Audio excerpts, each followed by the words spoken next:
My name is David Eisenbach. I'm the founder of Friends of SBJSA, the Small Business Job Survival Act. Today we're here not in opposition to any of the legislation that is being put forward for this public hearing, but merely just to remind the City Council that it's all about the rent. That we know why we have a small business crisis, why we have this thing called high rent blight, and we have a legislative solution, the Small Business Job Survival Act. It's been around for 33 years. Not because it has legal problems, but because the Real Estate Board of New York, the real estate industry, does not want to interfere with the real estate speculation that is causing the astronomical rents. This is one bill that will help both landlords and tenants both make money and prosper and our city to thrive. And that is why we're here today, to remind the City Council that it is all about the rent. SBJSA is the real solution to the small business crisis. We have another people who want to speak with us today. The first up is Tanya Boehner from Washington Heights. I forgot Washington Heights City Community Board. Hi, thank you. As David mentioned, my name is Tanya Boehner, and even though I'm a member of Community Board 12's Manhattan's Business Development Committee, I speak today only as an activist and resident of Washington Heights in Manhattan. What I want to say today is that the prescription has to fit the disease, and the symptoms are these. According to the Avenue NYC study just concluded by Community League of the Heights, first, in just 36 blocks of Washington Heights alone, the most popular type of business was a vacant one. Not a restaurant, not a barber shop, not a clothing store, not a provider of essential services, but a vacant one. Second, there was a 19% storefront vacancy rate in just that small Avenue NYC study area in Washington Heights. And we know that that number would likely be even higher if there were resources to study the entire Washington Heights community as well as Inwood.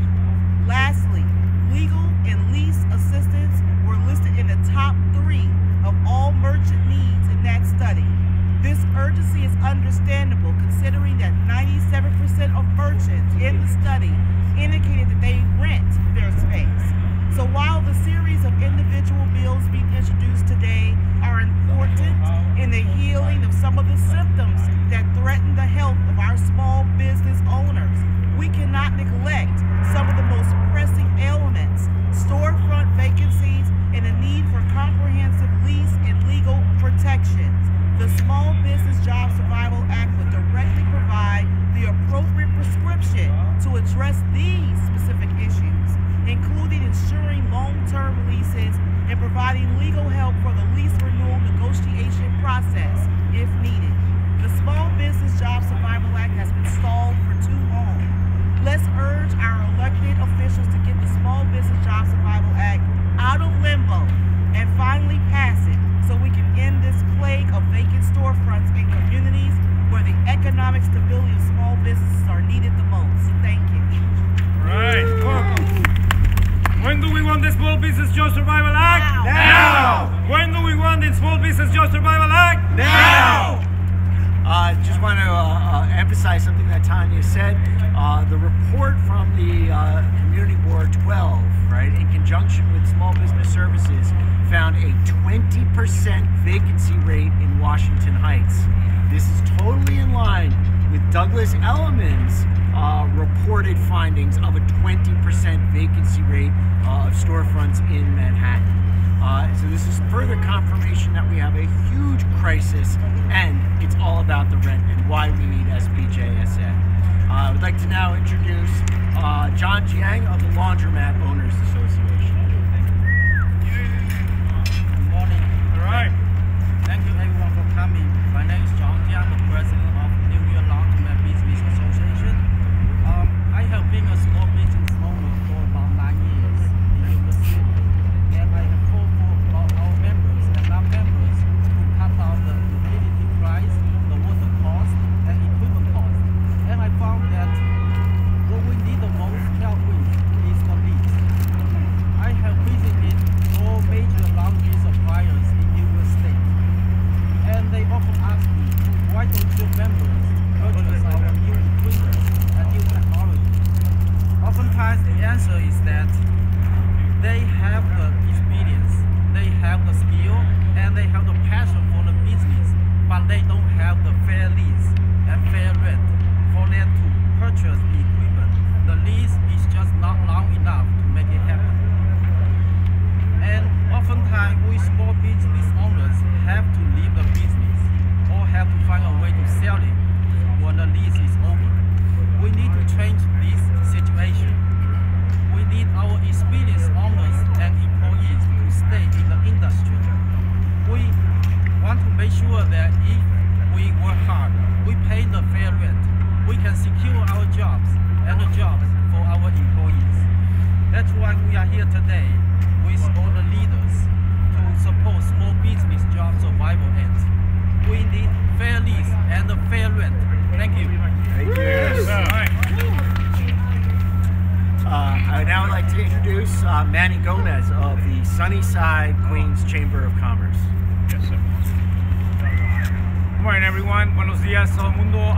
Estamos aquí porque esta legislación de traer los pequeños negocios a que tengan derecho cuando se les termine su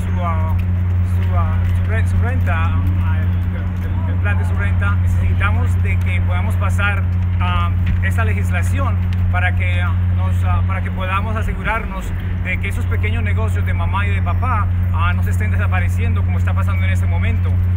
Estamos diciéndole aquí a la ciudad de Nueva York de que se ha pasado mucho tiempo para que una legislación así pase. Lo necesitamos ahora para que estos pequeños negocios puedan sobrevivir y poder darle a sus familias un trabajo justo, honorable y que sea lo correcto que tiene que estar pasando en este momento. No podemos esperar más para que esta legislación pase. Lo queremos ahora. Escúchenos. Gracias. Are there any questions from the press? Yeah. So there's actually studies that have been found where for some owners of property, it's more affordable for them to have an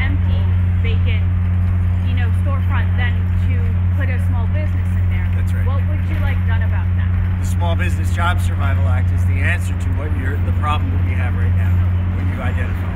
The fact of the matter is that because of real estate speculation, landlords have figured out a way to make more money not renting the space than renting it. This act will stop that. A, by guaranteeing a 10-year lease renewal to all small businesses in good standing.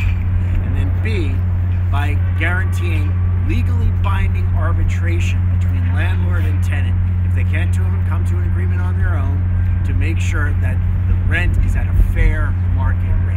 It is not rent control.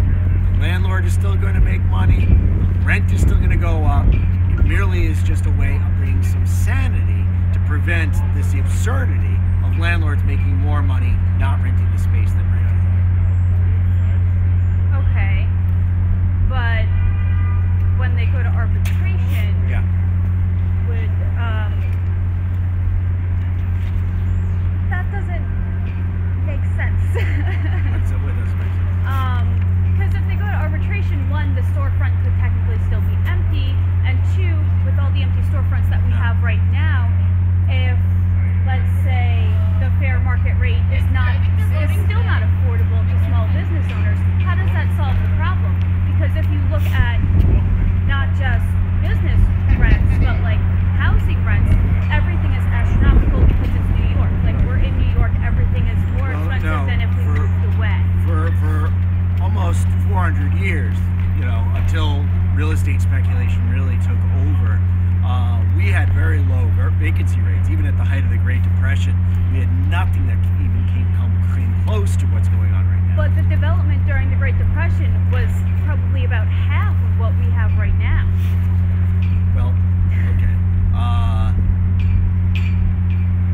SBJSA will guarantee a 10-year lease renewal offer to every small business. These are small businesses that are in the space. So you have a guaranteed 10-year lease renewal.